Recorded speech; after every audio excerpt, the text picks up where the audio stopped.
ভারতকে দেয়া ৯০০ একর জমি ফিরিয়ে এনে মিরসরাইয়ের দেশের প্রথম ডিফেন্স ইকোনমিক জোন।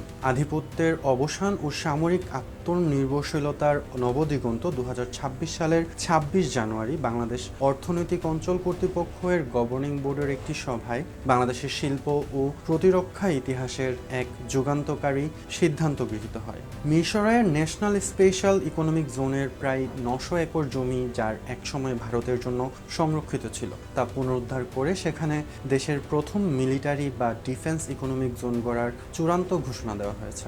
এই সিদ্ধান্তটি কেবল একটি ভূমি ব্যবহারের পরিবর্তন নয়, বরং এটি বাংলাদেশের একটি সার্বভৌমত্ব রক্ষা এবং দীর্ঘদিনের ভূ রাজনৈতিক বৈষম্য নিরসনের একটি শক্তিশালী প্রতীক। অন্তর্বর্তী সরকারের এই সাহসিক পদক্ষেপের ফলে ভারত এই অঞ্চলে যে একচেটিয়া আধিপত্য কায়েম করতে চেয়েছিল তার অবসান ঘটেছে। বিইজে এর নির্বাহী চেয়ারম্যান চৌধুরী আশিক মাহমুদের মতে, বর্তমান বিশ্ব বাস্তবতায় সামরিক সরঞ্জামের সরবরাহ ব্যবস্থা অত্যন্ত নাজুক এবং আন্তর্জাতিক বাজারে এর চাহিদা আকাশচুম্বী।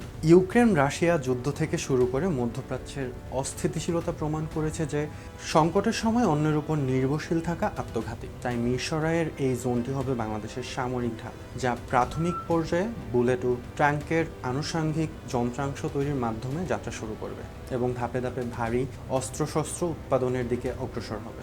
এই ৯০০ একর জমির ইতিহাস পর্যালোচনা করলে দেখা যায় এটি ছিল বিগত আওয়ামী লীগ সরকারের একতরফা দূষণ নীতির ফসল। ২০১৫ সালের জুন মাসে ভারতের প্রধানমন্ত্রী নরেন্দ্র মোদীর ঢাকা সফরের সময় এই প্রকল্পের ভিত্তিপ্রস্তর স্থাপন করা হয়েছিল। মোদী বাংলাদেশে ভারতীয় বিনিয়োগকারীদের জন্য একটি সুনির্দিষ্ট এবং সংরক্ষিত ইকোনমিক জোন দাবি করেছিলেন, যেখানে ভারত সম্পূর্ণ একচ্ছত্র নিয়ন্ত্রণ ভোগ করবে। তৎকালীন প্রধানমন্ত্রী শেখ হাসিনা বাংলাদেশের স্বার্থকে জলাঞ্জলি দিয়ে এতে পূর্ণ সম্মতি দেন। শুরুতে মোংলা বা রামপালের মতো এলাকায় ছোট পরিসরে জমি দেওয়ার কথা থাকলেও ২০১৭ সালে হাসিনার দিল্লি সফরের সময় মিরসরাইয়ের মতো কৌশলগতভাবে অত্যন্ত গুরুত্বপূর্ণ স্থানে জমি বরাদ্দ বাড়িয়ে ১০০০ একরের বেশি করা হয়। এটি ভারতের আদানি গ্রুপের সঙ্গে যৌথভাবে করার একটি নীল নকশা ছিল।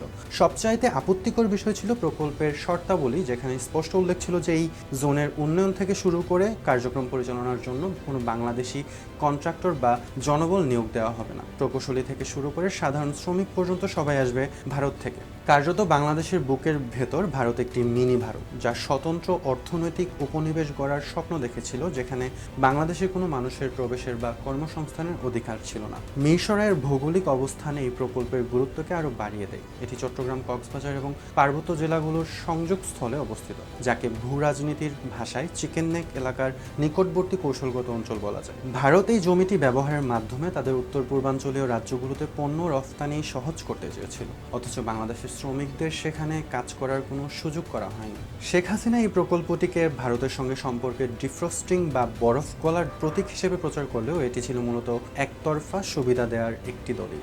দীর্ঘ সময় ধরে সমঝোতা স্মারক এই সই হয়ে থাকলেও ভারত সেখানে কোনো বাস্তবসম্মত বিনিয়োগ বা উন্নয়ন কাজ শুরু করেনি। তাদের মূল উদ্দেশ্য ছিল জমিটির দখল করে রাখা, যাতে বাংলাদেশ সেখানে নিজস্ব কোনো বৃহৎ প্রকল্প বা শিল্পায়ন করতে না পারে। এটি ছিল এক ধরনের অর্থনৈতিক স্থবিরতা সৃষ্টির কৌশল, যার মাধ্যমে বাংলাদেশের উন্নয়নকে দীর্ঘস্থায়ীভাবে আটকে রাখা হয়েছিল। ২০২৪ সালের জুলাই আগস্ট মাসে রক্তক্ষয়ী ছাত্র জনতার গণ অভ্যুত্থান বাংলাদেশের সমস্ত রাজনৈতিক ও কূটনৈতিক হিসেব নিকেশ পাল্টে দেয়।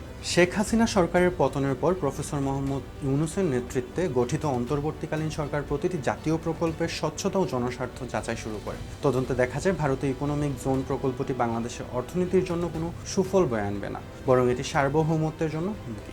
ফলস্বরূপ ২০২৫ সালের মার্চ মাসে ভারতের লাইন অফ ক্রেডিট রিভিউ থেকে এই প্রকল্পটিকে বাদ দেওয়া হয় এবং জুনে G2G ফ্রেমওয়ার্ক থেকে এটিকে চূড়ান্তভাবে বাতিল করা হয়। ভারত যেহেতু কোনো অবকাঠামোগত বিনিয়োগ করেনি, তাই বিইজি এর জমিটিকে ভ্যাকেন্ট ল্যান্ড বা খালি জমি হিসেবে ঘোষণা করে সহজেই রাষ্ট্রীয় নিয়ন্ত্রণে ফিরিয়ে আনে। এই পদক্ষেপটি বাংলাদেশের অর্থনৈতিক নীতিতে একটি বিশাল টার্নিং পয়েন্ট হিসেবে চিহ্নিত হয়েছে। এটি বিশ্বকে এই বার্তা দিয়েছে যে এখান থেকে বাংলাদেশের মাটিতে কোনো প্রকল্প হতে হলে তাতে দেশীয় স্বার্থ এবং জনগণের অংশগ্রহণ থাকতে হবে সবার আগে। জমি পুনরুদ্ধারের পর ২৬ জানুয়ারির মিটিংয়ে গৃহীত মাস্টার প্ল্যান অনুযায়ী মিরসরাইয়ের এই ৮৫০ থেকে ৯০০ একর জমিতে এখন গড়ে উঠেছে মিলিটারি ইকোনমিক জোন। এর পাশাপাশি চট্টগ্রামের আনোয়ারায় প্রায় ৬০০ থেকে ৬৫০ একর জমিতে দেশের প্রথম ফ্রি ট্রেড জোন গড়ার পরিকল্পনাও চূড়ান্ত করা হয়েছে।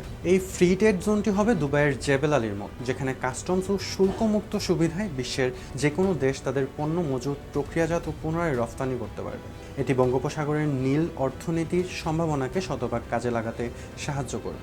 মিরসরাইয়ের 33,800 একরের বিশাল অর্থনৈতিক অঞ্চলের মধ্যে এই ডিফেন্স জোনটি হবে সবচেয়ে নিরাপদ এবং প্রযুক্তিগতভাবে উন্নত। এখানে কোনো বিদেশি একচেটিয়া নিয়ন্ত্রণ থাকবে না, বরং স্থানীয় উদ্যোক্তাদের অগ্রাধিকার দেওয়া হবে। আন্তর্জাতিক অনেক দেশ এই জোনে বিনিয়োগ আগ্রহী প্রকাশ করেছে, যদিও কৌশলগত কারণে তাদের নাম এখনই প্রকাশ করা হচ্ছে না। এই পরিবর্তনের ফলে মিরসরাই এখন আর ভারতের রফতানি করিডর নয়, বরং বাংলাদেশের সামরিক শিল্পের প্রাণকেন্দ্র পরিণত হতে যাচ্ছে।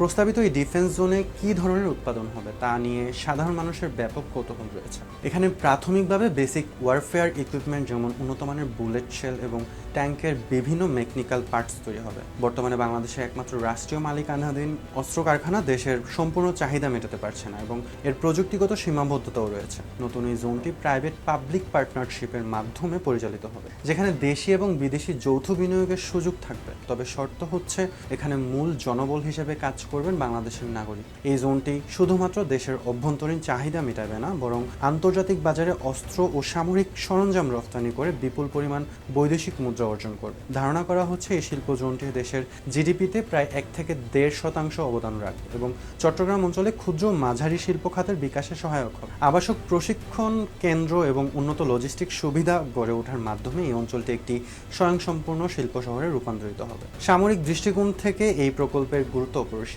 একটি আত্মনির্ভরশীল প্রতিরক্ষা ব্যবস্থা ছাড়া কোনো জাতি বিশ্ব দরবারে মাথা উঁচু করে দাঁড়াতে পারে না। মিশরের এই জোনটি বাংলাদেশকে সেই সক্ষমতা দেবে।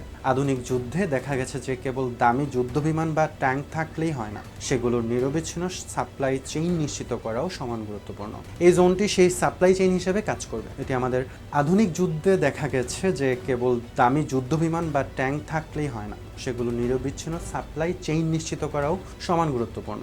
এই জোনটি সেই সাপ্লাই চেইন হিসেবে কাজ করবে। এটি আমাদের আমদানি নির্ভরতা কমিয়ে বিলিয়ন বিলিয়ন ডলার সাশ্রয় করবে। পাশাপাশি উন্নত প্রতিরক্ষা প্রযুক্তি বাংলাদেশ আসার ফলে আমাদের প্রকৌশলী ও বিজ্ঞানীদের উদ্ভাবনী ক্ষমতা বাড়বে। কৌশলগতভাবে চট্টগ্রাম বন্দরের নিকটবর্তী হওয়ায় এখান থেকে রফতানি প্রক্রিয়াও অত্যন্ত সহজ ও সাশ্রয়ী হবে। আগে যেখানে জমিটি ভারতের পণ্য রফতানির জন্য ব্যবহারের কথা ছিল, এখন সেখানে উৎপাদিত মেড ইন বাংলাদেশ সামরিক সরঞ্জাম বিশ্বের বিভিন্ন দেশে রফতানি হবে। এটি বাংলাদেশের পোশাক শিল্পের বাইরে একটি শক্তিশালী রফতানি খাত হিসেবে আত্মপ্রকাশ করে। পরিশেষে বলা যায়, মিরসরাইয়ের এই 900 একর জমি পুনরুদ্ধারের ঘটনাটি কেবল ভূমি উদ্ধারের গল্প নয়, এটি একটি জাতির আত্মমর্যাদা ফিরে পাওয়ার গল্প।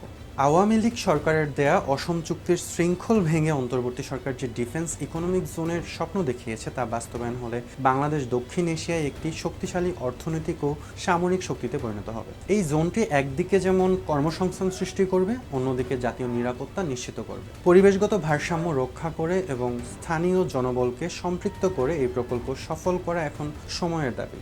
মিরসরাইয়ের এই নতুন দিগন্ত বাংলাদেশের শিল্পায়নের ইতিহাসে একটি উজ্জ্বল নক্ষত্র হয়ে থাকবে, যা ভবিষ্যৎ প্রজন্মকে আত্মনির্ভরশীলতার পথ দেখাবে।